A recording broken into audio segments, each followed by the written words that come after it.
All right, everybody. We are now going to move into our live presenter Q&A panel segment for the rest of our time here together this morning. We have all of our presenters gathered together here remotely today. We have Melissa Brewster, Stacy Andoniadis, we have Matt Chan, Amanda Risser, and Kyle Higgins. I don't think I've forgotten anybody. I think we've got everybody logged in here today. They've been peeking at your questions this morning with great enthusiasm and are eager to respond and share some additional knowledge with you folks. And if you end up having another question, use the chat segment to just go ahead and submit it. We'll just try to get through as many as we can during the time that we have left here today. I thought maybe we'd let Melissa start things off for us here today. I know, Melissa, I think you got a couple questions about PA requirements around like naltrexone and the camprosate. Did you want to speak to any of those things to start us off? Sure. So somebody mentioned they were struggling to get acamprosate covered. We did used to have PA criteria for acamprosate, but those were removed probably about 2 years ago. So you shouldn't have any trouble in being able to prescribe acamprosate and get it covered. Vivitrol as well. At the beginning of this year, we removed PA criteria, so you should be able to prescribe Vivitrol with no issues. Excellent, excellent. And then I believe we had one question. I suspected you might have some thoughts on this one, Melissa. The question that came through towards the end here about using psilocybin and microdosing. Can you speak to that question here? I can repeat it for you on here. Somebody was sharing their experiences that they had had on alcohol, and they said they had little to no anxiety now, and wondering if any of folks had opinions or suggestions or even warnings on the use of psychedelics for addiction treatment. Anything coming up that you've heard of that we should be aware of? Yeah, I really love this question. I'm a member of MAPS, which is the Multidisciplinary Association of Psychedelic Studies, and so I'm really glad that somebody asked this. Back in the 50s and 60s, LSD was studied quite a bit, actually, for the treatment of alcohol use disorder, and seemed to be pretty effective for treating AUD. However, from the late 60s until the mid 90s, there was essentially no psychedelic research that happened whatsoever. And so we really missed out on understanding how well we could use, those medicines for treating SUD. But Johns Hopkins has really picked up this kind of body of research in the last couple of years, and they've done some studies on psilocybin for smoking cessation that's been shown to be pretty effective. They also did a retrospective study of 440 people, asking them what their experience was with using either LSD or psilocybin for the treatment of their SUD. And I found the results right here. It says that 96% of the participants met SUD criteria prior to their experiences with LSD or psilocybin, whereas only 27% met SUD criteria afterwards. In fact, Bill W., who is the co-creator of AA, had an experience with LSD back in the 60s with one of the researchers at the time, and he said he was very confident that LSD would be effective in helping people to stay off of alcohol and other substances. So I think there's a lot of promising research right now. The research around MDMA is really more related to trauma and PTSD treatment.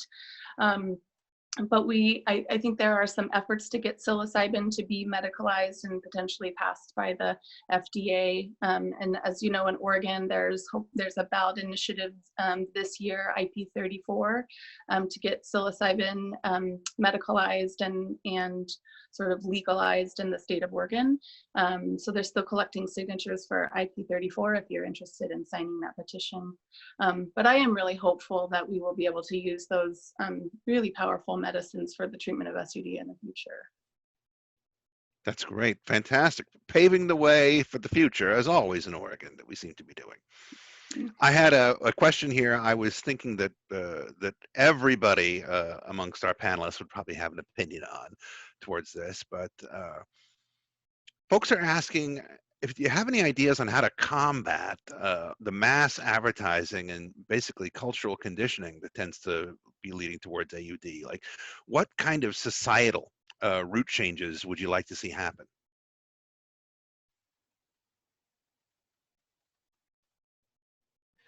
Hey, I can tackle this. You know, we actually just had a conversation about this in an ECHO presentation we have. If y'all aren't familiar with the ECHO program, it's a way for providers across the region to get structured education and collaboration and networking across a variety of things, but this one happens to be for folks working in substance use disorder treatment on our response to COVID.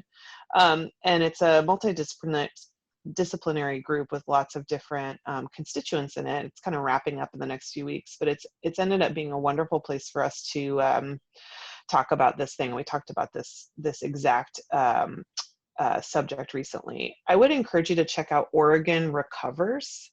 They're an advocacy group that helps with support around legislation and statutes and rules and various policy initiatives around the state in order to address this very thing. And so we know from public health research that things like a liquor commission, controlling the sales and availability of alcohol is really helpful.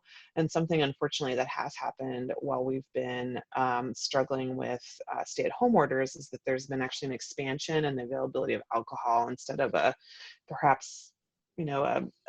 rational continued control or maybe even enhanced control, given just the isolation and risk that we're concerned folks are being exposed to. But they've got a good website, and they have a lot, I'm just kind of tooling around on it right now, but they've got toolkits and strategic plans, and they may be a place where you can learn more about the kinds of things that are already off the ground. And they're just a cool group to get connected with because they have they have a really clear sense of what our future should be in terms of policy changes around our state and the kind of availability of treatment that should be made. That's great. That's great. Melissa, I had a follow-up question somebody had about, you were speaking about a camprosate and PA, and I know PA is something that folks always have a lot of questions about, but this person shared that they actually had really recently, within the last month, still get a denial when they tried to prescribe a camprosate. Does that make sense, or does that seem like that would be something that we could find out more information about? I'd be curious to dig into it. I'm happy to help assist that person.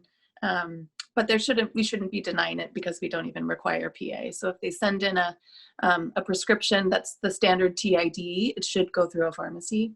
But whoever that is can connect with me, and I'm happy to help you get through that process. That's awesome. Thank you. Thank you. And then here's another question here, kind of focusing, maybe I'll toss this one out to Matt. Presenting problems on primary care, somebody wanted to know, that may stem from alcohol use disorder to be on lookout for. Would it be high triglycerides or gout, or what's your radar tend to be focusing on with that? And, once you start delving into some of their lifestyle habits, you realize, oh, okay, this might be a main source. And certainly just like kind of the other kind of lesser obvious things like pain or somatic complaints, people tend to come in a lot with those. And then again, once you delve into a little bit more in their history, you realize, okay, this person might have like an alcohol use issue. I think, a lot of times it can be really tricky when you're meeting someone for the first time and they're obviously coming to you with their own agenda, their own medical problems, and then once you kind of uncover maybe their lifestyle habits might be contributing, how do you address that in that same visit? Sometimes it's really difficult to do that, and you do need to have someone come back and but it's always important, I think, just to kind of bring it up, and then if you need to have them follow up, then that's what you gotta do. Great, thank you. I'd also add, just frequent injuries, even if they don't have history related to it that is, you know, even if the person's not like, I drank too much and I fell, you know, just frequent, you know, fractures, accidents, that kind of thing can also be a clue. And for women, same thing, just asking about injuries and falls. Ian, I'm hearing that the video just went blank.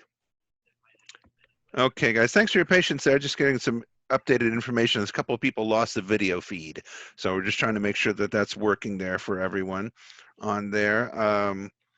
Couple other questions on here I wanted to make sure that we got out here. Somebody had asked if there was a lower threshold for diagnosing AUD for folks over 55, and if there was any additional screening tool that should be used for those folks.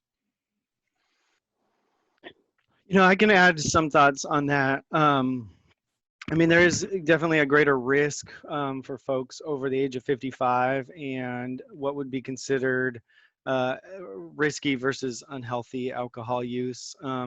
Somebody in that question had mentioned the BRITE screening, BRITE, which I wasn't familiar with. So I just kind of looked it up while we were waiting here, and it does seem like that could be a useful tool.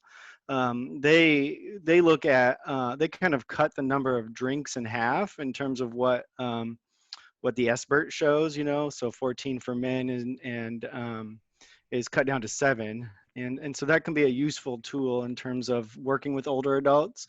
We tend to use the audit as part of our SBIRT and then having a conversation around the risk to older adults around alcohol use, and you just utilizing the audit as a useful tool. Sorry guys, I got way too much audio. Evidence-based tool. Mute here. Yeah, and I'll just add to that too. I also wasn't familiar with the BRITE screening, but I did bring it up as well just to take a look. And I think it looks like it could be a good tool. It might be a little bit more cumbersome than the audit, I guess, and I just being unfamiliar with it. But you have to follow it up with this test called the assist, and the assist tends to be a little bit more complicated and involved than the audit. But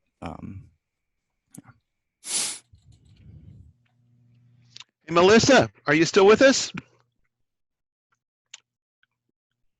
I'm just going to have you unmute. We got a follow-up question about psilocybin. Did you see that one? I did. Would you be comfortable speaking to that? Sure. So the question was, is it not clear that psilocybin is a toxin? Why are we looking at drugs as a way to treat the use of drugs? This seems dangerous to me. So psilocybin is actually not a toxin. Psilocybin is a serotonin analog, and it's not been shown to be toxic to any human body organ. It does have a very profound effect on consciousness, and so it does need to be used in a way that's responsible. Historically, it's been used in ceremonial settings where you have people there who are helping you to be in the proper set and setting, and you're typically guided either by a shaman or somebody who's trained to be a guide to use these. But, you know, we're looking at drugs as a way to treat the use of drugs.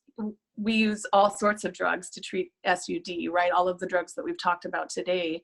I think the mindset is that LSD and psilocybin are illegal, and so because they're illegal, they must be bad and they must be dangerous. But in that study that I referenced, that David Nutt study about the harms of all different substances to both the individual and to society, the highest being alcohol, the least harmful drug of all of the drugs he studied is actually psilocybin. So it's not a toxin. It's shown to be safe. It can be used safely in certain settings. And I think Johns Hopkins and NYU and USC and all of the research labs that are studying psilocybin have shown that pretty well. So I'd encourage you to look into it. Yeah.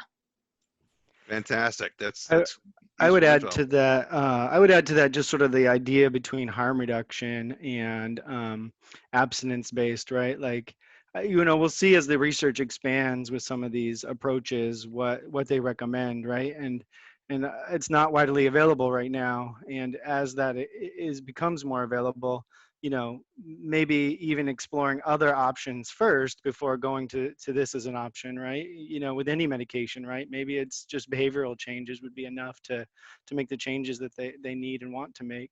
and then approaching it with a harm reduction mindset when keeping people safe and healthy through their desires to cut down on alcohol and other drugs.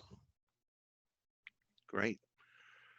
We had a lot of questions about Naltrexone this morning as well. This one's from Mandy Clark, a specialist in primary care, asking if it's advisable to increase above 50 milligrams for patients who do not seem to be responding to the 50 milligram dose. And also, is it safe to use a monthly Naltrexone shot and PRN oral Naltrexone together?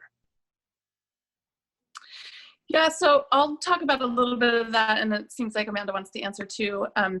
You can push the dose above 50. So there are some studies that have gone up to 150 milligrams a day and show that it can be used safely. However, you would likely really want to keep an eye on those LFTs in the liver a lot more closely. The studies that showed liver damage from naltrexone were doses of about 300 milligrams a day for an extended period of time. So it really is those high doses that you get more concerned about. So can you use Vivitrol with like a PRN naltrexone? The Vivitrol concentration in the body really starts to drop off after about day 5. And in fact, after day 5, you're actually at less of a concentration than you would be if you were taking 50 milligrams on a daily basis. So you could probably at the end of a Vivitrol shot, especially after 2 weeks, start doing PRN dosing of naltrexone if the patient feels like the effects are fading. But I'll pass it over to Amanda to see if she has any more recommendations from practice. No, I was going to unmute and say I'd really be interested in what Melissa has to say about this. So I really appreciate you taking that. I agree. I think that you really can use the medication as within those parameters that Melissa describes to support the patient where they're at. I have a question for you, Melissa. In my talk, I outlined that you generally start a camprosate after somebody's gone through withdrawal management. How important is that to wait?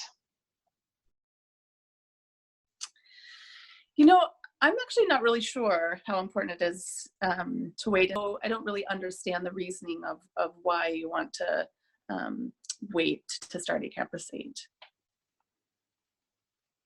Thank you so much. And then a couple folks wanted to just reiterate what your take is on the best way to lessen any nausea that happens when taking naltrexone.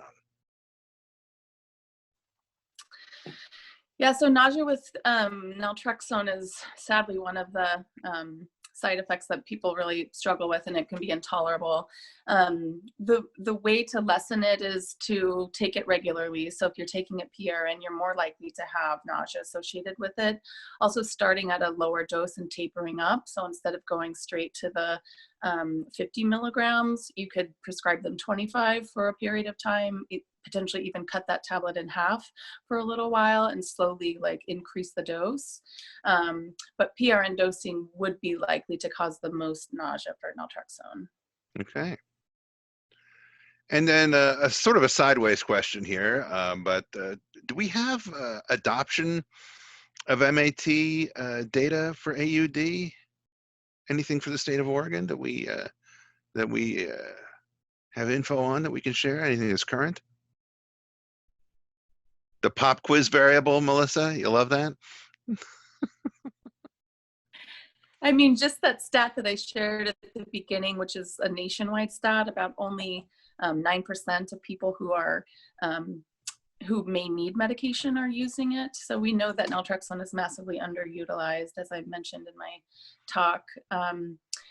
And I haven't done any kind of looks at what CareOregon patients specifically, what the uptake is in those meds of AUD, but I think it would be interesting to look into. Okay. And one other question that seems like it might be in your bailiwick here is, where do you see clinical pharmacists providing AUD services? More education versus CDTM, and especially since it's Schedule 2, what do you think? So I saw that question. I didn't understand the Schedule 2 part. Maybe that's saying that alcohol is Schedule 2. I don't know.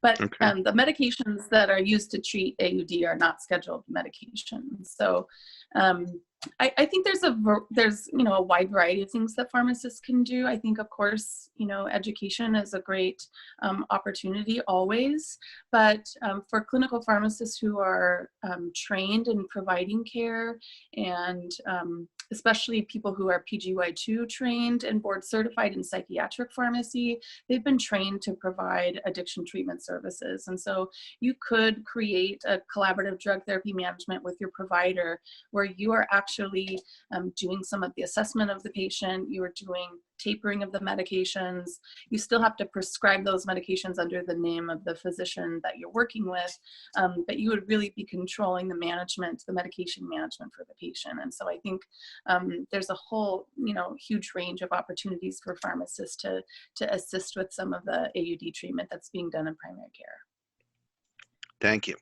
I would add to that too, just from a behavioral perspective, that it's not, part of the low rates of use of medications for AUD is, partially maybe providers not being comfortable or not having all the information they need to make those decisions, but it's also just as much likely that patients are uneasy about medications or have a resistance or are unfamiliar with medications. And so just like in our opioid MAT programs, right, there's a lot of conversations with patients directly about, using medications to assist or replacing one drug with another drug, right, and having that conversation around safety or overall goals.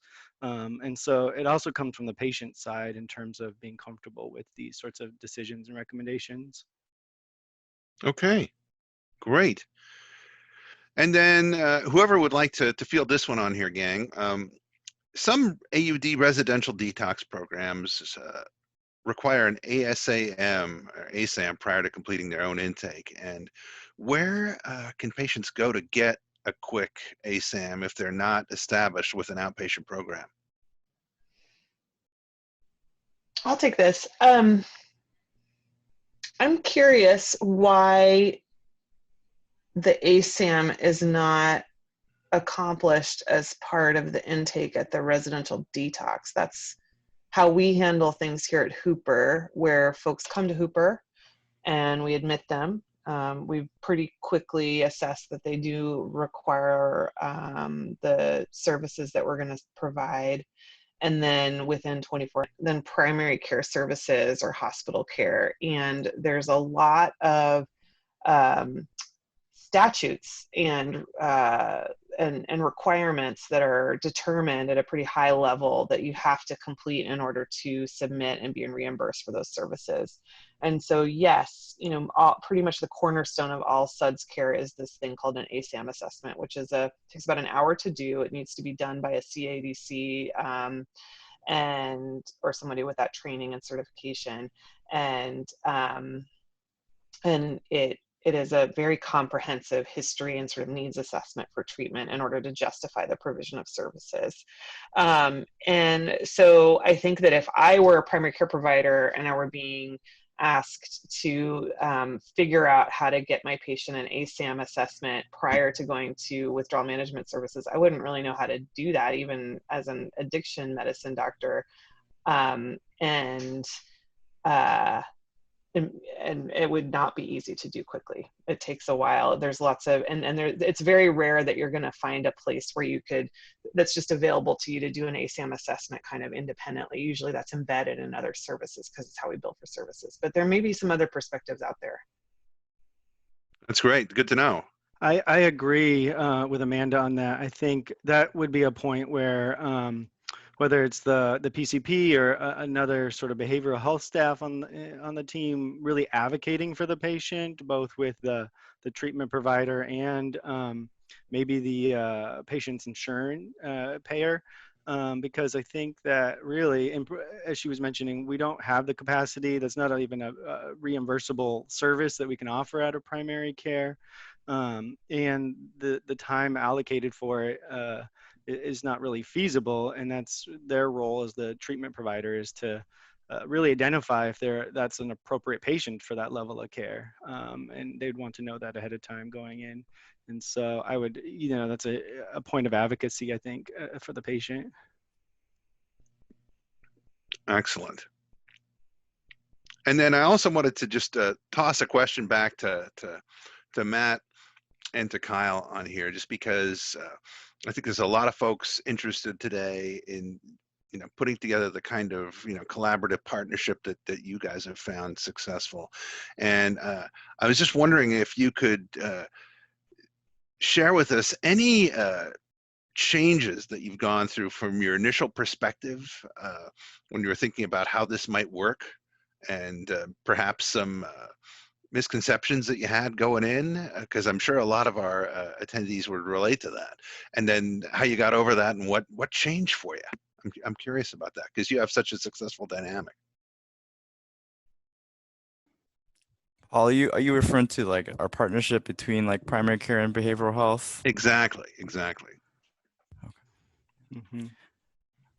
I mean, I would say prior to, me being here at OHSU, I had never seen a model where you had primary care and behavioral health integrated together.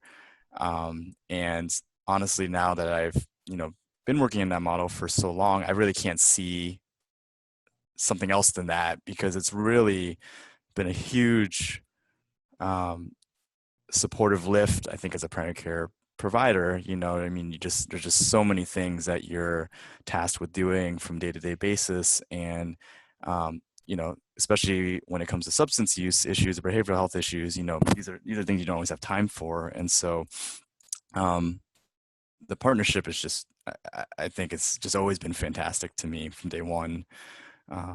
And I think I've learned just as much about motivational interviewing and harm reductive practices and trauma-informed care from my behavioral colleagues than I would if I was just in a kind of a separate practice alone. Yeah, for me, I think part of the shift too is we're kind of all seen as experts in our specialties, right, in our areas, and the collaboration and how we can learn from each other and sort of conceptualize patients and what they're coming to clinic with. I think I talked a little bit about this in our presentation, which is also sort of the redefining of what success looks like. And I think that both behavioral health and medical providers can kind of collaborate on that. And I've seen that sort of like morph and develop over time in terms of how we work together to define what we see as success for a patient, and then also what they see as success for themselves. Because it's not always one answer or one solution. Excellent. And I wanted to rope in Stacy also on this, because I know a lot of folks are going to be interested in okay, what should my first step be? And you touched on that with some of your closing slides today, Stacy. But if you've got folks in primary care who've been a little trepidatious about getting in here, and now they've heard this content today, can they reach out to you, or what should be their first step that you think that you would recommend that they take to begin exploring ways to do this better?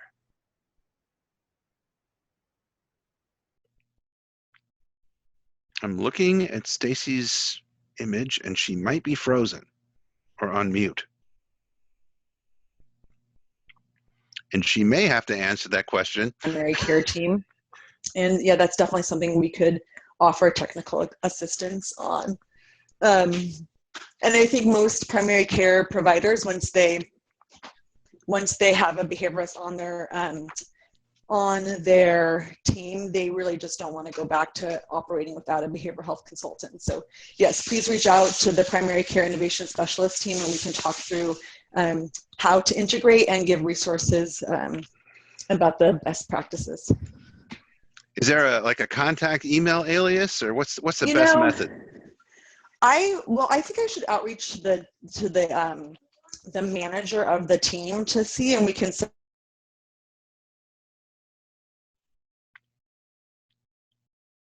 I think Stacy's got a little bandwidth issue there that may be getting in the way of her coming through. But what we can do is, when we send out our attendee email to all that information this afternoon to you guys, including slides and whatnot, we can get some information from Stacy and include it in there. So sometimes bandwidth gets to be a difficult impediment for us sometimes. So I can see that's what's going on there. But I know that we're getting near the end of our time here this morning. I just want to check and see if we have any other questions that are on here.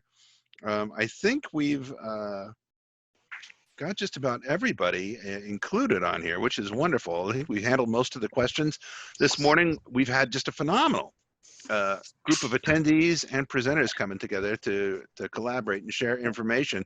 To our presenters, I just want to thank you all for the incredible amount of work and heart and collaboration that you brought to making this presentation happen, but for everything that you're doing out there on a regular basis, which is just incredibly humbling to imagine. I mean, you're changing and saving so many lives, I can't even think about it. But anyone have any parting comments they wanted to make? This is a great time to do so. But we've really enjoyed getting to participate with you. I know you guys are busy and you've got a lot calling you, a lot of other things pulling your way. So I think what we'll do is we'll get ready to close the session off here today. I just want to thank Melissa, Amanda, Stacy, Matt, and Kyle for all of their time and patience and incredible expertise today. Thank you so much, everybody. Thank you. Much. And for attendees that are still with us here today, I just want to give you some parting comments on here as we move off into out of the cyber world back into our Thursday afternoon. A couple things you'll want to be able to know.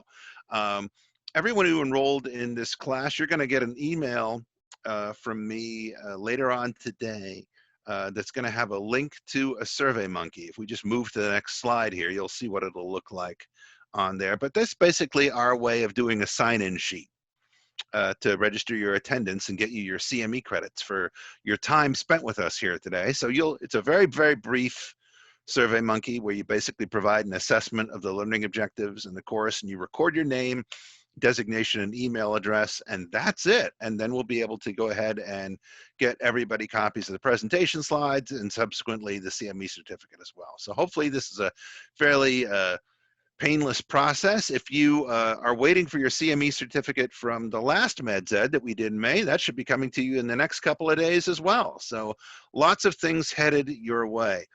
And then I just wanted to reiterate that this whole session here this morning was preserved on video, all these different segments, and we'll be posting those on the Meds Ed webpage in the days to come. And so you'll have a permanent ability to revisit that content by video. And like the slides, share it with whoever you want to. We just want to make sure this information gets where it can do some good. Lastly, I just want to go ahead and advance the slide and let you guys know the Meds Ed program continues. We're always anxious to hear from you. Those of you who attended last month's Childhood Health Innovations webcast, we're doing kind of a companion feature for that one that we're developing right now that's going to be focusing on challenges of maternal health. And that'll probably be down the road in at least 2, maybe 3 months for us. We want to make sure we give everyone time to free up their schedules to attend. But we'll be sure to send you lots of information about that. And then in closing, I just want to thank you for your time and for everything that you all do out there in primary care to help so many people. If you have any questions about today's content or the Meds Ed program in general, please don't hesitate to reach out to us here at CareOregon or email me directly, carsonp@careoregon.org. I think that should conclude things for us here today. We're heading up to the top of the hour. I think everyone's probably ready to go get some lunch. So I want to thank everybody for your time. Thank you to everyone in the CareOregon marketing, communications, and tech department for making this such an incredible success. We really appreciate you wrestling all those computers and cameras to the ground for us and making them cooperate. Have a great day, everyone, and thank you for all that you do. We'll see you at the next Meds Ed. Thank you.